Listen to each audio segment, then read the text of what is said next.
Ambassador Min Jun Kim stood in the center of the Galactic Council chamber and tried not to feel small. The chamber was enormous, built to hold representatives from 200 different species. Above him, floating platforms held council members of every shape and size. Some looked like insects. Others looked like living crystals. A few were just clouds of gas in special containers. Min Jun was the first human to ever stand here. He wore a simple dark suit. In his hands, he held a data tablet containing humanity's formal application to join the Galactic Council. Council members, Min Jun began, his voice steady. I come before you today representing the people of Earth. We wish to join the Galactic Council as full members. We believe we can contribute to the... A loud clicking sound interrupted him. It came from Council Prime Velthar, a massive insectoid being who sat on the highest platform. Velthar's translator device converted his clicks into words everyone could understand. Contribute? His tone made it clear he found this funny. What exactly would humans contribute? You have barely left your own star system. Your ships are slow. Your technology is primitive. Several other council members made sounds that the translators turned into laughter. Min Jun kept his expression calm. We may be new to space travel, but we are quick learners. We have overcome many challenges on our home world. Challenges? This came from Representative Quilleth, a crystalline being that reflected light in rainbow patterns. Please, according to our initial scans, your world is classified as Level 2 habitable, a garden world. You evolved in paradise and you still took this long to reach space? More laughter echoed through the chamber. Commander Zeeks Ra, a warrior from a reptilian species, leaned forward on her platform. Unlike the others, she was not laughing. She studied Min Jun with curious eyes. Tell us about your biology, human. Our medical data shows you have only one layer of skin. Single-chambered hearts. Simple lungs. How do you survive space travel with such fragile bodies? We use technology to protect ourselves. Min Jun replied. The same as any species. But your natural bodies are so weak. Another council member called out. This one looked like a floating jellyfish. You cannot even survive in vacuum for more than a few seconds. You need constant temperature control. You die without water for just a few days. And your lifespan? Barely a century at most. How can such temporary, delicate beings contribute anything meaningful? Velthar waved a clawed appendage. Bring up the biological analysis. A holographic display appeared in the center of the chamber. It showed a rotating image of a human body with data scrolling beside it. Water-based biology, Velthar read from the display. Carbon requirement for energy. Oxygen breathing. Single brain structure. Mammalian reproduction. Protein consumption necessary for survival. He clicked his mandibles. Completely standard. Completely unremarkable. There are 50 species in this council with similar biology, but far superior adaptations. Your planet's gravity is only 1 g, added Quilleth. Standard pressure atmosphere, moderate temperature range. You have never known real hardship. Your evolution was easy. Min Jun felt a flash of anger but pushed it down. These beings knew nothing about Earth. Nothing about what humans had survived. But he kept his voice level and professional. I assure you, Earth has presented many challenges to humanity. We have faced enough, Velthar interrupted. This council has reviewed your application. We have examined your biological data, your technology, and your cultural development. Our decision is unanimous. He paused for effect. Application denied. The words hung in the air like a physical weight. You may reapply in 50 standard years, Velthar continued. Perhaps by then you will have developed something worth offering the Council. Perhaps your technology will have advanced beyond chemical rockets and radio waves. Until then, humanity remains classified as a developing species. You may maintain observer status, but you have no vote, no voice, and no privileges. Min-jun took a slow breath. I understand. May I ask one question before I leave? Velthar waved a dismissive claw. Speak. Has anyone from the council ever actually visited Earth? Walked on the surface? Experienced our world firsthand? Several council members exchanged glances. Cleth's crystalline structure flickered with what might have been confusion. Why would we? Velthar said. We have complete sensor data. We know everything we need to know about your garden world. Level 2. Habitable classification means it is a standard, comfortable planet. Nothing special. Nothing dangerous. The kind of world that produces soft, simple species like yours. I see, Min-jun said quietly. That is unfortunate. Unfortunate? Velthar clicked his mandibles in what might have been amusement. Why? Because sensor data can be misleading, Min-jun replied. Sometimes you need to experience something directly to truly understand it. Are you suggesting our classification system is flawed? Quilleth's voice carried an edge of insult. No, Min-jun said carefully. I am suggesting that Earth might be more complex than your sensors indicate. But I suppose that does not matter now. Zixra leaned forward again. Unlike the other council members, she seemed genuinely interested. You speak as if your world holds secrets, human. Min-jun met her eyes. Every world holds secrets, Commander. Earth is no exception. Bah. Velthar made a dismissive sound. This council has wasted enough time. Human, you are dismissed. Return to your soft little world and play at being civilized. Perhaps in 50 years, you will have something worth showing us. More laughter rippled through the chamber. Min-jun bowed slightly, a gesture of respect that felt hollow now. Before I go, I would like to extend an invitation. If any council member ever wishes to visit Earth, we would be honored to host you. We believe that cultural exchange is the foundation of true understanding. The laughter grew louder. The idea of visiting Earth, of wasting time on such an insignificant world, seemed to be the funniest thing these advanced beings had heard all day. Visit Earth? Velthar could barely speak through his clicking laughter. Why would any civilized being visit a Level 2 garden world? We have thousands of such planets in Council space. There is nothing special about yours. As you say, Council Prime, Min-jun replied. His voice remained calm, almost pleasant. But there was something in his eyes. A knowing look, a hint of amusement that none of the council members understood. Commander Zixra noticed it. She studied the human's face, trying to read his expression. There was something this human was not saying. Something important. But before she could ask, Min-jun turned and walked toward the exit. His footsteps echoed in the huge chamber.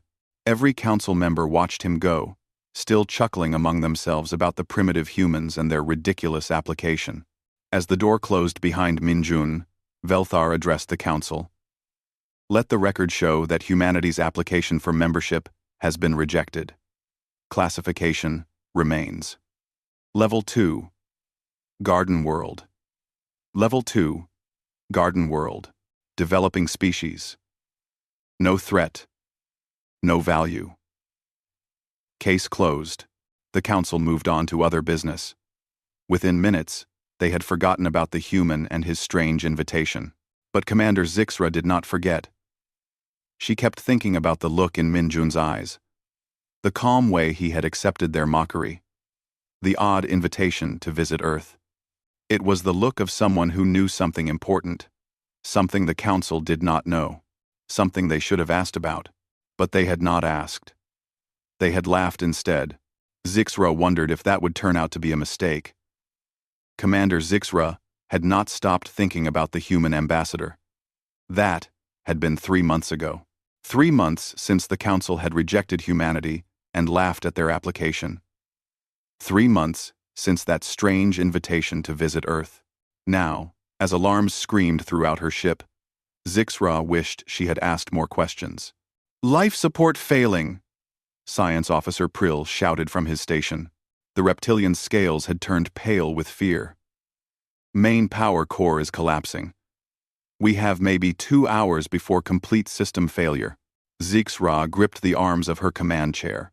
Her ship, the Council diplomatic vessel Harmonious Exchange, was dying. An unexpected asteroid collision had torn through their hull. The damage was catastrophic. Nearest Council station? She demanded. 4 days away at maximum speed, Prill replied. His voice shook. Which we do not have. We do not have power for maximum speed. We barely have life support. Medical Officer Thane, a being covered in sensitive antennae, trembled in his seat. We are going to die out here. In the middle of nowhere. In the dark. Between stars. Zixra forced herself to stay calm. Leaders did not panic. Where is the nearest habitable planet? Any planet? Prill checked his instruments. His claws moved quickly over the controls. Then he stopped. His expression changed from fear to something else. Something like horror, mixed with hope. Commander, he said slowly. The Sol system is only 6 hours away at our current speed. Sol? Zixra searched her memory. Then she remembered. The human system. Yes. Prill looked at her with wide eyes. Earth is there. It is the only option within range. Medical Officer Thane made a sound of distress. Earth? That primitive world? They barely have space travel. How can they possibly help us? They have a planet, Zixra said firmly. That is more than we have right now. Send a distress signal on all frequencies. Make it clear, we need immediate assistance. Prill hesitated. Commander, the Council will not be pleased if we accept help from such a primitive species. It would be embarrassing. Being dead would be more embarrassing, Zixra snapped. Send the signal. The distress call went out into the darkness. Standard Galactic Emergency Protocol. Ship in distress. Life support failing. Requesting immediate assistance. They waited. Each minute felt like an hour. Thane muttered about the shame of needing rescue from primitives. Prill kept checking the sensors, hoping any Council ship might be closer than they thought. Then the communication system came alive. Council vessel Harmonious Exchange. This is Earth Defense Coordination. We have received your distress signal. We are launching rescue operations immediately. Please transmit your exact coordinates and the nature of your emergency. The voice was calm. Professional. It spoke in perfect galactic standard language. Zixra leaned forward. This is Commander Zixra. Our life support systems are critical. We have 50 crew members. We need emergency evacuation and medical assistance. Understood, Commander. Help is on the way. Estimated arrival time is 43 minutes. Please prepare your crew for emergency transport. Do you have any environmental requirements we should know about? 43 minutes? Zixra blinked in surprise. That was impossibly fast. Earth was still hours away according to their sensors. How can you reach us in 43 minutes? She asked. We had ships conducting patrol exercises in your sector. They are already en route. Hold tight, Commander. You are not alone out here. The signal ended. Zixra looked at Prill, who looked just as confused as she felt. Patrol exercises? Prill said. This far from their homeworld? But they barely have faster-than-light travel. Zixra had no answer. True to their word, human ships appeared on sensors exactly 43 minutes later. 3 vessels, moving at speeds that made Prill check his instruments twice to make sure they were reading correctly. Commander, Prill said, his voice uncertain. Those ships are moving at sublight speeds that should not be possible with their technology level. Our intelligence reports said humans were still using basic fusion drives. Perhaps our intelligence was wrong, Zixra said quietly. The human ships pulled alongside the damaged Council vessel. They were smaller than expected, but moved with precision that spoke of experienced crews. Harmonious Exchange. This is Captain Seo-Yun Park of the Earth ship Dauntless. We are beginning docking procedures. Medical teams are standing by. We will have everyone off your ship in under an hour. And they did. Human rescue workers in spacesuits moved through the damaged council ship with efficiency that surprised everyone. They carried equipment that worked perfectly. They communicated with hand signals and calm voices. When they found injured crew members, they treated them with careful expertise. But Thane noticed something disturbing. "Commander," he whispered to Zixra, as humans helped them toward the rescue ships. "Look at their suits." Zixra looked. Then she looked again, not believing what she was seeing. The human spacesuits were thin, remarkably thin. The kind of minimal protection that would not save anyone if something went wrong. And the humans moved in them like they weighed nothing, even though the gravity on the council ship was set to 0. 8G, which should have been difficult for beings from a 1G world. "They are operating in a damaged ship with minimal protection," Thane said, his antenna quivering with anxiety. "Do they not understand how dangerous this is?"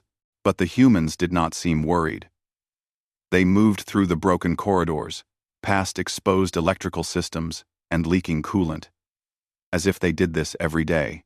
Within an hour, all 50 council crew members were aboard the human rescue ships. The Harmonious Exchange, their home for the past year, was left floating dead in space. "Commander Zixra," Captain Park said over the communication system, "we are taking you to Earth. Our medical facilities there can handle any injuries your crew sustained. It is only 4 hours away." Quote, "We appreciate the rescue, Captain," Zixra replied. "But is Earth equipped to handle our species' medical needs? We have very specific environmental requirements. We have been preparing for first contact scenarios for decades," Captain Park said with what sounded like a smile in her voice. "We can accommodate you. Trust us." As the human ships accelerated toward Earth, Prill sat at a sensor station they had given him access to. He wanted to check Earth's data again, to confirm what he remembered from the Council briefing. But what he saw on the sensors did not match the Council's classification at all. "This cannot be right," he muttered, adjusting the instruments. "The radiation levels, the atmospheric composition, the tectonic activity." Thane moved closer. "What is wrong?" Prill pointed at the data streaming across the screen. "Earth's star puts out dangerous levels of ultraviolet radiation.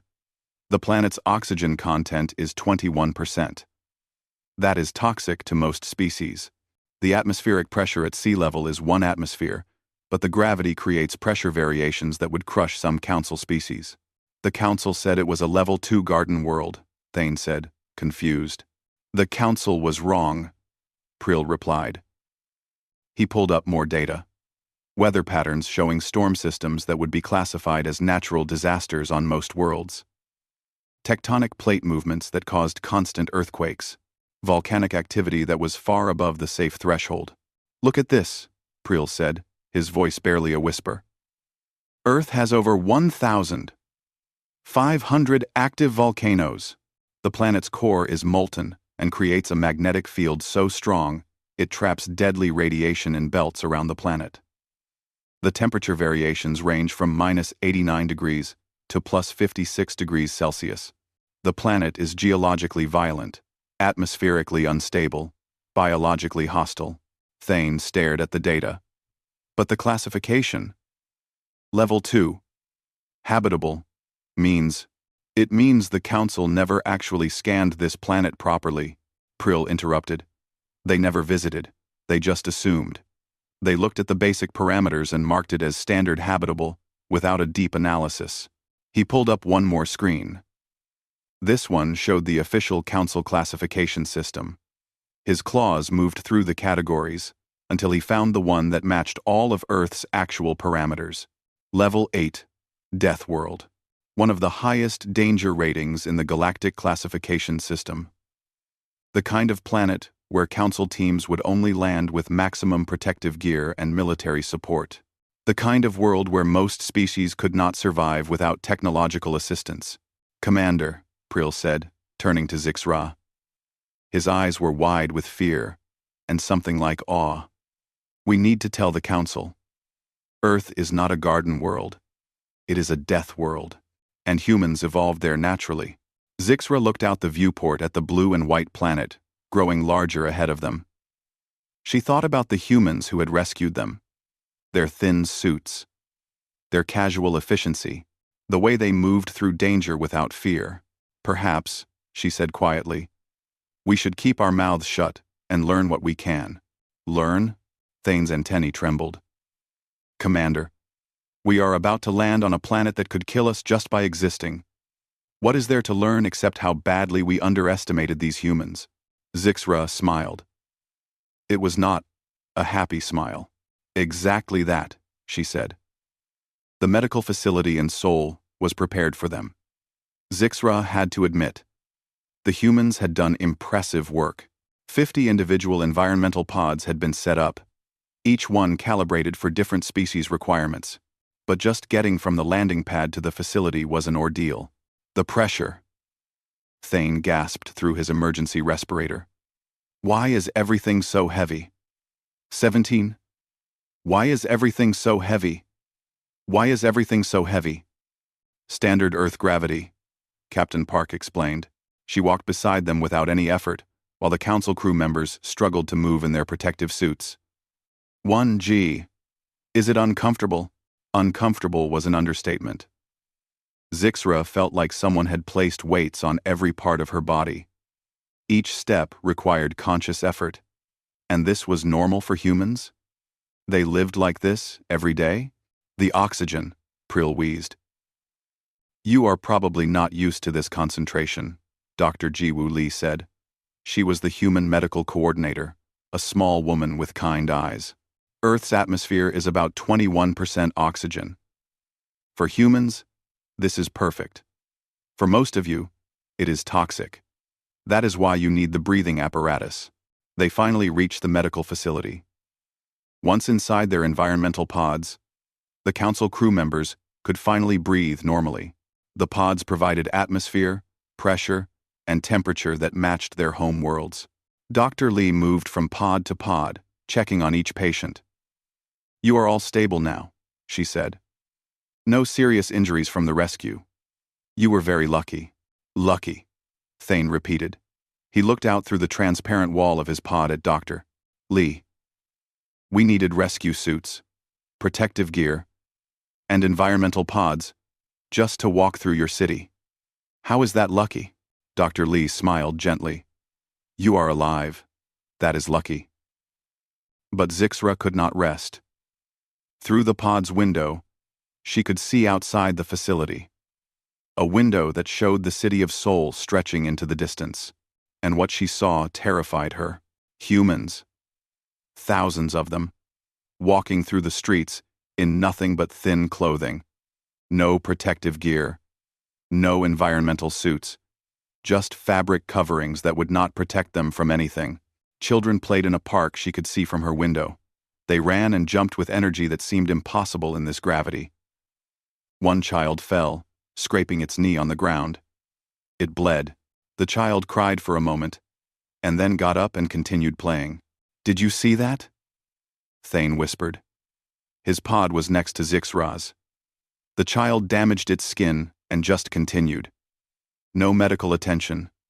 No panic. Nothing. Their pain tolerance must be extraordinary, Prill added from his pod on the other side. Ambassador Min Jun Kim entered the medical bay. He looked exactly as he had at the council chamber. Calm. Professional. He bowed slightly to the council members. Commander Zixra, he said. I hope you and your crew are comfortable. Dr. Lee tells me everyone is stable. We are stable inside these pods, Zixra replied.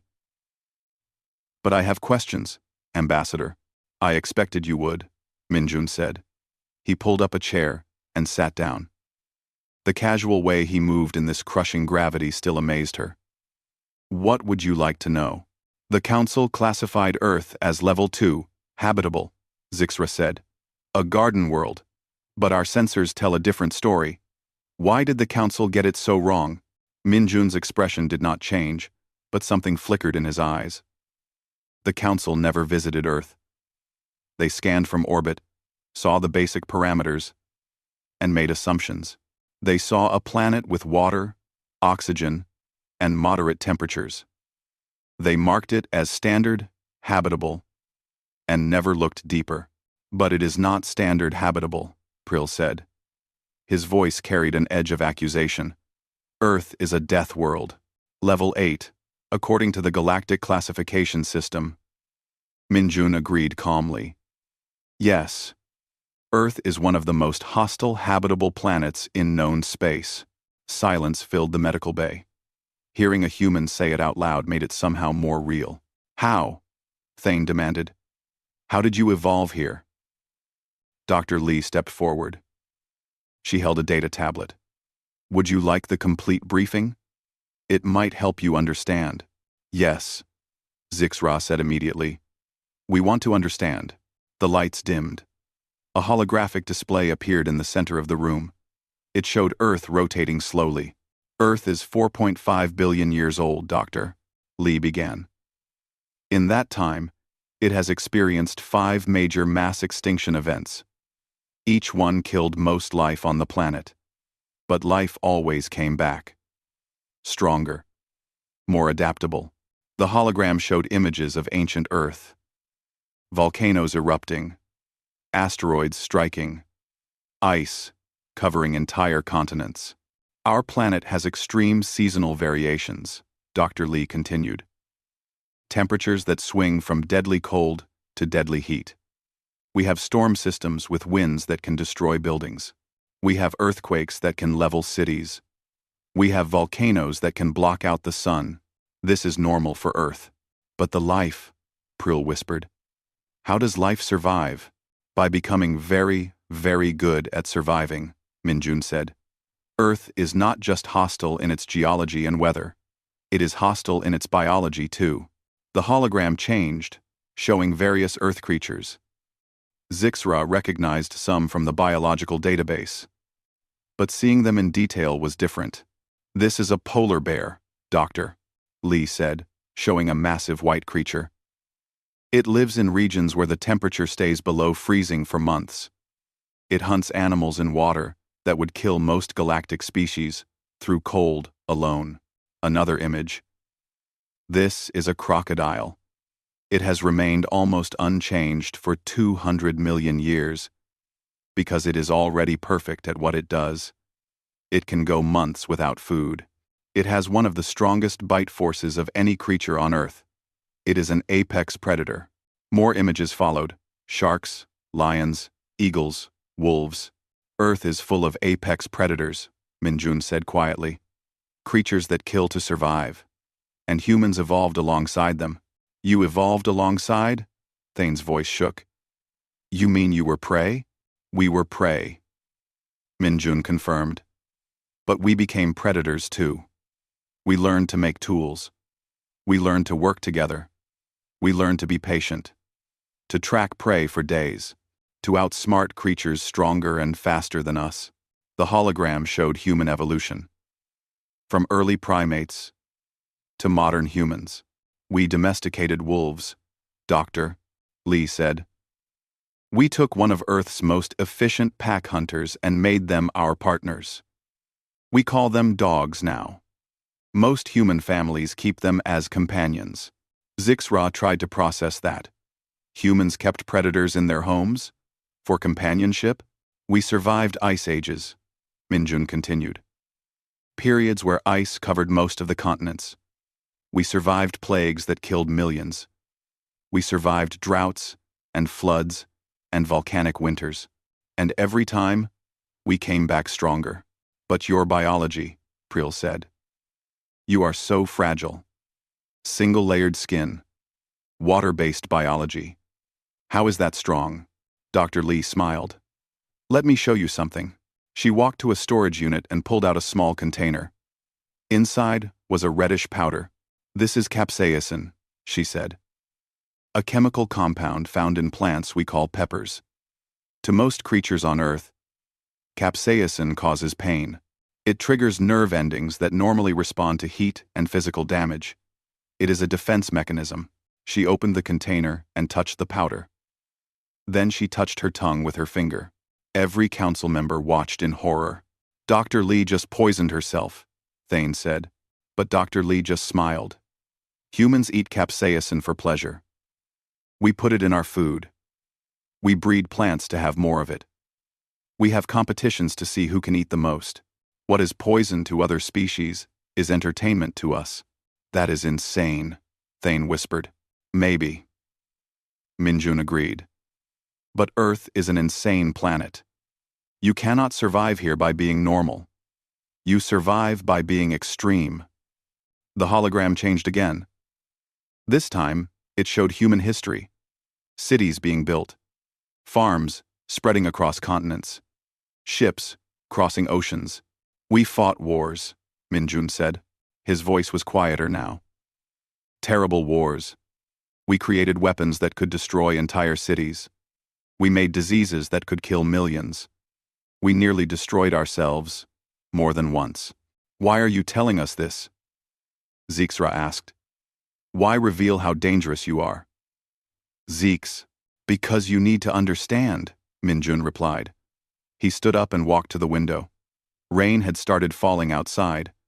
To the council members, it looked like an acid storm, but humans walked through it with umbrellas, barely concerned.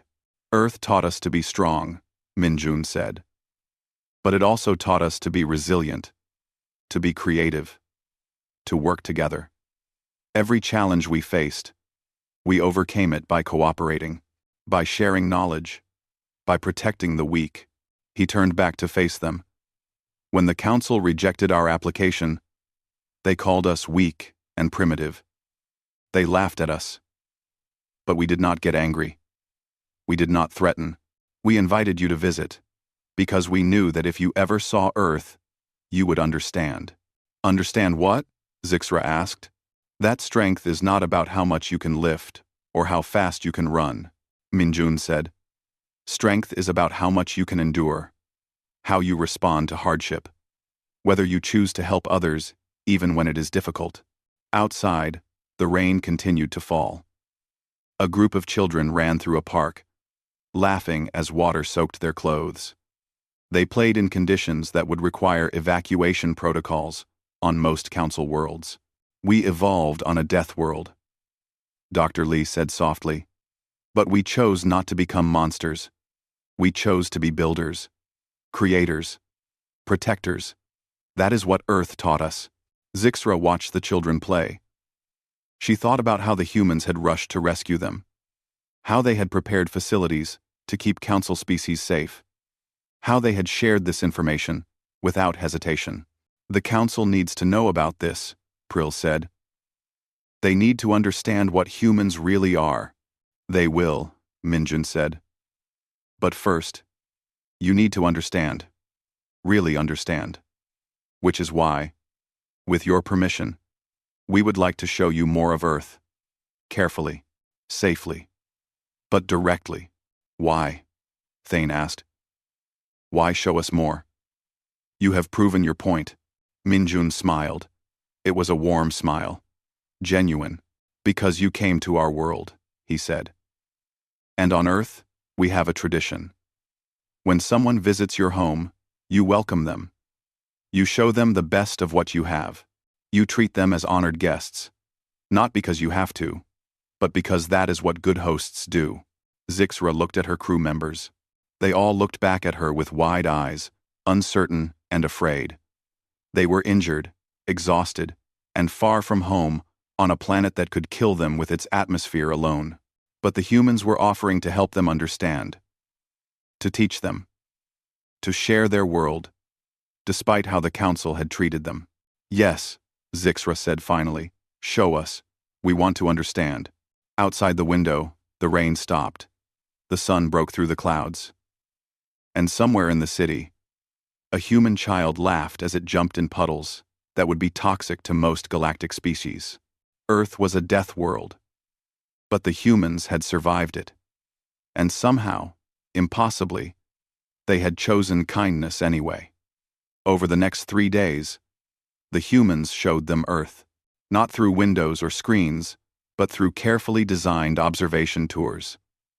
The council crew remained in protective vehicles with full environmental control. But they could see. They could observe. They could finally understand. The first tour took them to the ocean. "This is the Pacific," Captain Park explained, as their vehicle hovered above the water. "The largest ocean on Earth. It covers more area than all of our land combined." Through the reinforced windows, Zixra watched the waves. Each one was enormous, moving with power that could crush their vehicle like paper. And yet, she could see humans in the water. Surfing, they called it. Riding the waves for sport. "The ocean is salt water," Dr. Lee added. "The salt content would dehydrate most council species in minutes. The pressure at depth would crush most biological forms. And yet, Earth has more life in the oceans than on land. If you considering this work tax, impossible," Thane whispered. But they could see it on the sensors. Thousands of species. Millions of individual creatures. All living in what should be a deadly environment. "That is a shark," Captain Park said, pointing to a shape in the water. "One of Earth's most efficient predators. It has existed almost unchanged for over 400 million years. It can smell blood in water from kilometers away. It has multiple rows of teeth that replace themselves when damaged. The shark moved through the water with grace that seemed impossible for something so deadly." "And humans swim with them?" Prill asked, watching a human diver in the water, not far from the shark. "Some humans study them," Dr. Lee said. "Others just like to observe them. We respect sharks. We understand they are dangerous. But we also understand they are part of Earth's ecosystem. They belong here just as much as we do."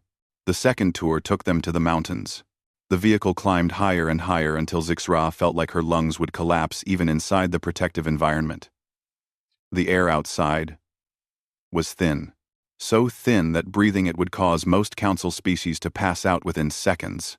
"This is Mount Everest," Minjun said. "The tallest mountain on Earth. At the peak, the air contains about 1/3 the oxygen found at sea level. The temperature can drop to -60 degrees Celsius. The wind can reach 320 kilometers per hour. Nothing could survive there, Prill said with certainty. Humans climb it, Minjun replied simply. Not easily. Many die trying. But hundreds have reached the summit. They do it to test themselves, to prove they can. Through the window, they could actually see climbers. Tiny figures in protective gear, moving slowly up the mountain. Each step looked like agony. But they kept climbing. Why? Zixra asked. Why do something so dangerous for no practical reason? Minjun was quiet for a moment. Because it is there. Because it is difficult. Because Earth taught us that we are capable of more than we think. We climb the mountain to remind ourselves that limits are meant to be challenged. The third tour took them to the desert. The heat was incredible. Even inside the cooled vehicle, the temperature readings made Thane's antennae curl in distress. Outside, the sand temperature reached 70 degrees Celsius. Hot enough to cook food, hot enough to kill. The Sahara Desert, Dr. Lee said. One of the hottest places on Earth. It receives almost no rain. During the day, the heat is deadly. At night, the temperature can drop below freezing. Nothing should live here. But something does, Zixra said. She could see it on the sensors. Life signs. Multiple species, camels, scorpions, snakes, lizards, and many smaller creatures, Dr. Lee confirmed. They have adapted to survive here. Some can go weeks without water. Others are active only at night. Life finds a way on Earth. Always. And humans? Commander Zixra asked. Humans live here too, Minjun said. Not many, but some. They build communities. They trade. They survive. Because that is what humans do. Back at the facility, Prill had spent every spare moment compiling data. Now he stood before all of them with a presentation that made everyone go silent. I have analyzed Earth's complete geological and biological history, Prill began. His voice shook slightly. The results are beyond anything in the Council database. He brought up charts and graphs. Earth has more active volcanoes than any habitable planet on record. It has more severe weather patterns, more tectonic activity, more biological diversity, more environmental extremes. But that is not the shocking part, he continued. The shocking part is the life. Earth has more apex predators per square kilometer than any other known world. Creatures that would be classified as dangerous weapons on most Council planets are just considered normal wildlife here. He showed images. Bears that weighed 600 kilograms. Crocodiles that could drag prey underwater. Snakes that killed with poison. Insects that carried diseases. And humans evolved in the middle of all this, Prill said. Not as the strongest, not as the fastest, but as the most adaptable. He pulled up human evolutionary history. Humans have no natural weapons, no claws, no venom, no thick hide. They are relatively weak compared to most Earth predators. A human cannot outrun a lion, cannot outfight a bear, cannot outswim a crocodile. Then how did they survive? Thane asked. By being smarter, Prill said. By working together. By using tools. By being patient enough to track prey for days. By being tough enough to keep going when injured. By being adaptable enough to live anywhere from frozen tundra to burning desert. More data appeared. Human endurance is extraordinary. They can run for hours without stopping. Most Earth predators can sprint faster, but humans just keep going. They literally ran prey to death, chased animals, until the animals collapsed from exhaustion. That is a horror story, Thane whispered. It gets worse, Prill said. Or better, depending on your perspective. Humans domesticated other predators. They made wolves into dogs. They made wild cats into house cats. They took dangerous animals and turned them into companions and tools. He showed images of human history. Cities rising, farms spreading, ships crossing oceans. Then they started changing the planet itself. Prill continued. They built structures that can survive earthquakes. They created systems to predict weather. They developed medicine to fight diseases that had killed millions. They went from living in caves to building space stations in less than 100,000 years. Impossible, Thane said. That is too fast. Evolution does not work that way. It does, on a death world. Minjun said quietly. When every day is a fight to survive. Species either adapt quickly or die. Earth killed the weak. Only the strongest, smartest, and most adaptable survived. And humans are what resulted. Zixra stood up and walked to the window. Outside, she could see the city. Millions of humans living their lives in conditions that would require emergency protocols on most worlds. We need to tell the Council, she said. They need to know what humans really are. What are we, Commander? Minjun asked. There was something in his voice. Not anger, just curiosity. Zixra turned to face him. You are survivors from a death world. You are stronger than you look, more dangerous than we realized. The Council laughed at you and called you weak. But we were wrong. Terribly, completely wrong. Are you afraid of us? Dr. Lee asked gently. Zixra thought about that. Was she afraid? Yes. But not in the way she expected. I am afraid of what humans could become, she admitted. You have barely left your solar system. You have basic technology compared to the Council. But you have something we do not have. You have the ability to survive anything. To adapt to anything. In a few hundred years, with access to galactic technology, you could become the most powerful species in known space. And you think we would use that power to conquer? Minjun asked. Would you not? Thane challenged. You evolved as predators, as survivors, as creatures who took what they needed to live. Why would you not take from the galaxy? Minjun looked at Dr. Lee. Then at Captain Park. They all smiled. The same, knowing, Smile. Because Earth also taught us something else, Captain Park said. It taught us that working together is stronger than fighting alone. It taught us that protecting others makes us safer too. It taught us that the strongest communities are the ones where everyone helps everyone else. We could have become monsters, Dr. Lee added. Earth certainly tried to make us into monsters, but we chose a different path. We chose cooperation over competition. We chose building over destroying. We chose to reach for the stars, not to conquer them, but to find others to share them with. That is what we wanted to show you, Minjun said.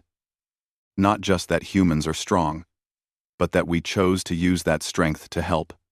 When we rescued you, we did not have to. We could have left you to die and nobody would have blamed us. But we rushed to help, because that is who we chose to be. No, Zixra felt something shift in her understanding. These humans had evolved on a nightmare planet. They had every reason to be violent, aggressive, and territorial. But they had chosen kindness instead. The Council needs to know this, she said again. But I do not think they will believe it. They will think we are exaggerating, or that we have been deceived. Then show them the data, Prill said. He held up his tablet. I have collected everything. Every measurement. Every observation. Every piece of evidence. Earth is a level 8 death world. Humans evolved there naturally. They survived what would kill most Council species. And they did it without becoming monsters. Will the Council accept humans now? Captain Park asked. Now that you know the truth?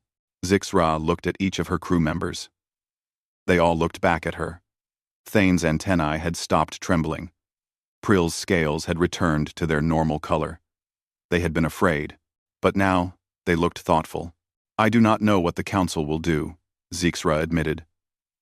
But I know what I will recommend. I will tell them that humanity should not be rejected. They should be welcomed, not because they are weak and need protection, but because they are strong and choose to protect others. She looked back out the window at the city of Seoul, at the millions of humans living their lives on a death world and making it look easy. The galaxy needs that, she said softly. We need beings who understand how to survive impossible situations. We need allies who rush toward danger to help others. We need partners who are strong enough to be kind. Minjun bowed slightly. Thank you, Commander. That means more than you know. No, Zixra said. Thank you. For rescuing us. For teaching us. For showing us that we were wrong. Outside, the sun was setting over Seoul. The sky turned brilliant shades of orange and red, colors that were caused by Earth's thick atmosphere, scattering light. The same atmosphere that was toxic to most Council species. But to humans, it was just a beautiful sunset. Another normal day on a death world they called home. The Galactic Council chamber had never been so crowded. Every seat was filled. Every species representative was present. Word had spread quickly about the Council diplomatic ship that had been rescued by humans, and what they had discovered about Earth. Council Prime Velthar called the session to order with sharp clicks of his mandibles. Commander Zixra, you have requested an emergency session to present new information about the human home world. The Council will hear your report. Zixra stood on the central platform. She was back to full health now, thanks to human medical care. Around her, holographic displays showed images and data from Earth. Council members, she began. 3 months ago, this Council rejected humanity's application for membership. We called them weak, primitive, unremarkable. We were wrong about everything. Murmurs spread through the chamber. Velthar's antennae twitched with irritation. Explain. Earth was classified as a Level 2 habitable world, Zixra continued. A garden world. Standard parameters. That classification was based on orbital scans that were never verified by actual visitation. I am here to tell you that Earth is not Level 2. It is Level 8. A death world. The murmurs became shouts. Representatives from dozens of species called out in disbelief. Velthar pounded his gavel appendage to restore order. Impossible, he declared. Our classification systems are precise. How could we be so wrong? Because you never visited, Zixra said simply. You looked at basic parameters and made assumptions. I have now spent 3 weeks on Earth. I have seen it firsthand. I have the data. And I tell you now, with absolute certainty, that Earth is one of the most hostile habitable worlds in the known galaxy. She activated the holographic displays. Images of Earth appeared. Volcanoes erupting. Hurricanes swirling. Tsunamis crashing against shores. Earthquakes splitting the ground. Earth has over 1,500 active volcanoes, she said. It experiences thousands of earthquakes every year. Its weather systems regularly produce storms that would be classified as natural disasters on most worlds. Its oceans contain salt concentrations that would be toxic to most council species. Its atmosphere contains oxygen levels that would poison many of us. Its gravity crushes species not adapted to it. More images. The diverse, deadly life of Earth. Predators of every kind. And the life, Zixra continued. Earth has more apex predators than any habitable world on record. Creatures with claws that can tear through metal, jaws that can crush bone, venom that can kill in minutes, diseases that can wipe out entire populations. Then how do humans survive? Representative Cleth demanded. The crystalline being's light flickered with confusion. If Earth is so deadly, how did an intelligent species evolve there? By becoming the deadliest species on the planet, Priel said, stepping forward. I have analyzed human evolution extensively. Humans are not the strongest Earth predators, not the fastest, not the best armed, but they are the most adaptable, the most persistent, the most intelligent. He showed comparative data. Human endurance versus other Earth species. Human tool use. Human social structures. Humans survived by working together, Prill explained. They developed complex communication. They created tools that multiplied their strength. They hunted prey by following them for days until the prey collapsed from exhaustion. They domesticated other predators to help them. They learned to survive in every environment on their planet, from frozen poles to burning deserts. They are persistence predators, Zixra added. A hunting strategy that involves chasing prey until it dies from exhaustion. On a death world, they evolved to outlast everything else. The council chamber was silent now. Every representative was focused on the presentation, their earlier disbelief turning to something else. Something like fear. And their history, Thane said, adding his own section to the report. Human recorded history spans thousands of years. In that time, they have survived ice ages, plagues, natural disasters, and their own conflicts. They have nearly destroyed themselves multiple times. But they always survived, always adapted, always came back stronger. Images of human cities appeared. Then images of human space stations, human ships, human technology. They went from stone tools to space travel in 10,000 years, Thane said. From their first writings to artificial intelligence in 5,000 years. Their technological advancement is exponential, and they achieved all of this while fighting for survival on a planet that tried to kill them every day. This council needs to understand what that means, Zixra said. Her voice was firm now, commanding. Humans are biologically superior to most council species in terms of raw survival capability. They can endure more punishment, survive more extremes, adapt to more conditions. They are what happens when evolution occurs on a death world.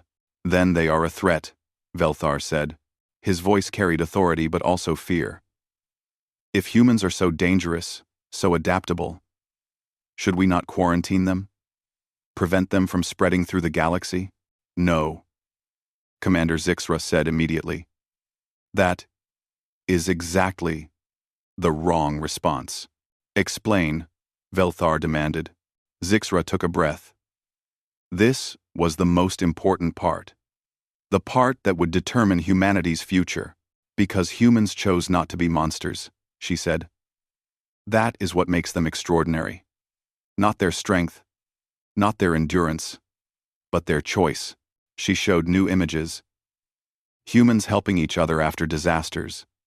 Humans building hospitals. Humans creating art and music. Humans caring for animals. Earth could have created the most violent, aggressive species in the galaxy, Zixra continued. A species that took what it wanted by force. That conquered without mercy. That saw other beings as prey or competition. But that is not what humans became. Zix, Eri, they became builders, Prill added. They create more than they destroy. They cooperate more than they compete. They protect the weak. They share resources. They make art.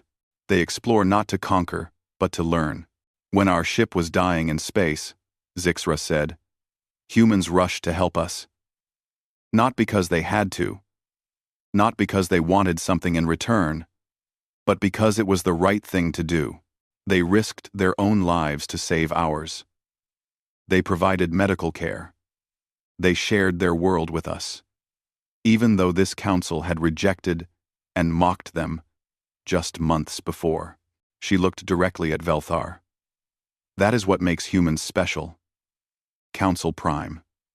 Not that they survived a death world, but that they survived and chose kindness anyway. The chamber was quiet. Zixra could see council members exchanging glances, whispering, processing. I have a question, Commander Zixra said. May I address Ambassador Minjun directly? Velthar hesitated, then nodded.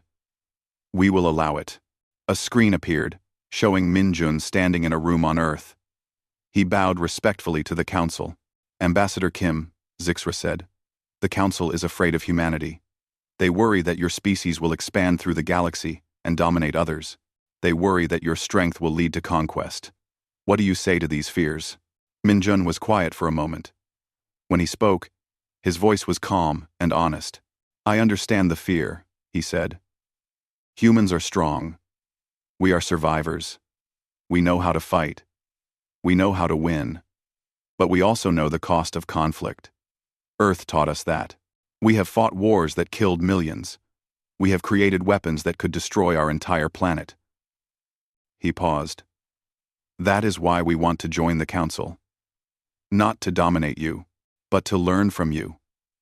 You have species here who have never known war, who have created art beyond our imagination, who have philosophies and sciences we have never dreamed of.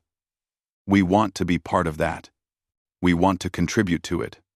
We want to help protect it. But you could take it, Velthar said bluntly. With your strength, your adaptability, your technology, you could take what you want. Yes, Minjun agreed. We could, but we will not. Because Earth taught us one more lesson, Council Prime. The most important lesson. What lesson is that? Velthar asked. That surviving alone is not the same as living well, Minjun said. That strength without purpose is empty. That the greatest achievements come from working together, not fighting alone.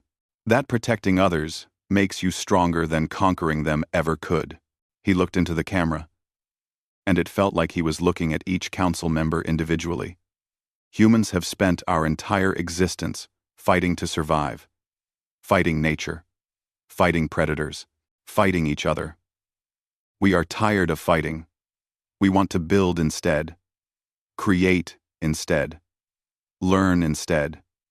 That is why we reached for the stars, not to find new battles, but to find new friends. Zixra felt something shift in the chamber. She could sense it. The fear was still there, but something else was mixing with it now. Hope, maybe, or possibility. The council must vote, she said.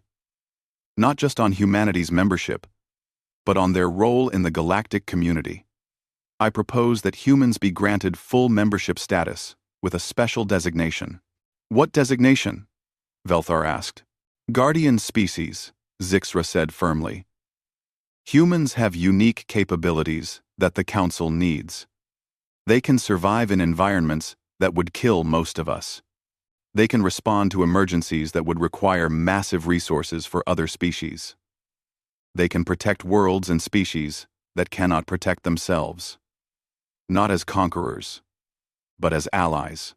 She looked around the chamber. The galaxy is not always safe. There are dangers, pirates, natural disasters, hostile environments, situations where Council species cannot respond effectively. Humans can. They evolved to handle exactly these situations. You want to make them our protectors? Cleith asked. Is that not dangerous? More dangerous than leaving them isolated? Zixra countered. More dangerous than rejecting them and making them feel unwelcome? I have seen what humans do when they are welcomed. They help. As the first. This next. And one. They build. They protect. That is what we should encourage. She turned to face the entire Council. I was there when this Council rejected humanity. I heard the laughter, the mockery, the dismissal, and when my ship was dying, when I thought we would all perish in the dark between stars, humans saved us. Not because they owed us anything, but because they could, because they chose to. I vote we accept humanity, she said, not despite their strength, but because of what they choose to do with it. The galaxy needs beings who rush toward danger to help others. We need allies who are strong enough to be kind. We need partners who survived hell and chose compassion anyway. The chamber erupted in discussion. Arguments flew back and forth. Some Council members were afraid. Others were curious. Some wanted to reject humanity completely. Others wanted to study them more. Finally, after hours of debate, Velthar called for order. The Council will vote, he announced. All in favor of accepting humanity as full Council members with Guardian Species designation? The votes came in slowly. Zixra watched the count climb. It was close. Very close. But finally, the number reached the required majority. Motion passes, Velthar said. He sounded tired. Humanity is hereby accepted as full Council members with Guardian Species designation. They will have voting rights, access to Council technology and resources, and special responsibilities for emergency response and planetary protection. On the screen, Minjun bowed deeply. The people of Earth thank the Council for this opportunity. We will prove worthy of your trust. See that you do, Velthar said. Then, more quietly, and Ambassador Kim, I apologize for the Council's earlier behavior. We judged without understanding. We mocked without knowing. We were wrong. Apology accepted, Council Prime. Minjun said graciously. Earth teaches humility to everyone eventually. Even us. The session ended. Council members filed out, still discussing, still arguing, still trying to process what they had learned. Zixra remained on the platform, watching the image of Earth rotating slowly in the holographic display. That beautiful, deadly blue and white sphere, a level 8 death world that had produced a species strong enough to survive anything and kind enough to help everyone. Commander, Prill said, approaching her, do you think humans will keep their word about being protectors instead of conquerors? Zixra thought about the 3 weeks she had spent on Earth. The humans who had saved them. The doctors who had healed them. The teachers who had educated them. The simple kindness she had witnessed every day. Yes, she said, I believe they will. Because Earth taught them that the strongest species is not the one that survives by destroying others. It is the one that survives by helping others survive too. She smiled. The galaxy just gained something precious. Not just powerful allies, but allies who understand that true strength is choosing to be gentle. That is rare. That is valuable. That is worth protecting. On the screen, the image of Earth continued to rotate. Storms swirled over oceans. Continents shifted slowly on tectonic plates. Life thrived in every environment, from frozen poles to burning deserts. A death world, a nightmare planet, a forge that had created humanity. And somehow, impossibly, beautifully, humans had looked at all that death and chosen to celebrate life instead.